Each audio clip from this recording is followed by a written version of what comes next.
My name is Nancy Lee Morris. I am a decorative artisan.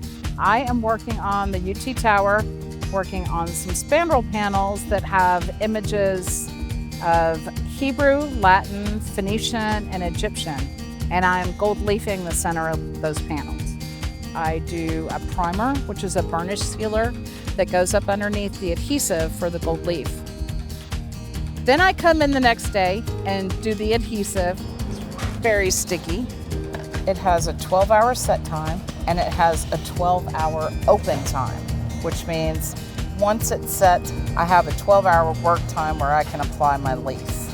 Day after that, I actually apply the gold leaf. And I find that incredibly interesting. I love doing gold leaf. It's a very delicate process. I'm saving something that's decaying and bringing it back to where it once was. I've got a lot of pride in it. I do kind of think of the buildings as a person. I want to take care of it. I want to make it up. I want to make it beautiful. That's the process. Not only is the work important to me, but the history behind it is important as well. I'm restoring them to their original, how they were done in '37. And they're going to last a really long time.